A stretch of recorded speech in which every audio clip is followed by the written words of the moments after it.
இந்தியாவுக்கும் இங்கிலாந்துக்கும் test series நாளைக்கு தொடங்க போகிற நிலையில் எப்போவுமே ஆஸ்திரேலியா தான் ஆப்போனன்ட் டீமை ஸ்லெட்ச் பண்ணி அவங்கள வின் பண்ண பார்ப்பாங்க. இந்த டைம் இங்கிலாந்து அதை ஃபாலோ பண்ணுறாங்க போல்.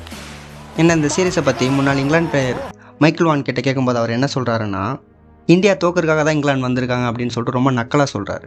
இது கூட பரவாயில்லைங்க. கிரேம் ஸ்வான் என்ன சொல்கிறாருன்னா, நெக்ஸ்ட் நடக்க போகிற அவங்களோட ஆஷஸ் சீரியஸ்க்கு இந்த மேட்சஸ் எல்லாம் வார்ம் அப் மேட்சாக இருக்குன்னு சொல்லிட்டு ரொம்ப தரக்குறைவாக சொல்கிறாரு. இவங்க 2 பேரும் இங்கிலாந்து பிளேயர்ஸ் இங்கிலாந்துக்கு சப்போர்ட் பண்ணுறாங்க, ஓகே. ஈவன் டேல் ஸ்டெயின் கூட என்ன சொல்கிறாருன்னா, 3-2ன்ற நிலையில் இங்கிலாந்து தான் வின் பண்ணும் அப்படின்னு சொல்லிட்டு இங்கிலாந்துக்கு தான் சப்போர்ட் பண்ணுறாரு. இதெல்லாம் ஒரு சைடு இருக்க, ஹிஸ்ட்ரியை புரட்டி பார்க்கும்போது இந்த மாதிரி இந்தியாவை ஒரு பொருட்டாக மதிக்காத போதெல்லாம் இந்தியா ரொம்ப பர்ஃபார்ம் பண்ணி அந்த சீரியஸை வின் பண்ணியிருக்காங்க. நீங்கள் என்ன நினைக்கிறீங்க? இந்த சீரியஸை இந்தியா வின் பண்ணுமா இல்லை லூஸ் பண்ணுமா? கமெண்ட் பாக்ஸில் கமெண்ட் பண்ணிட்டு போங்க.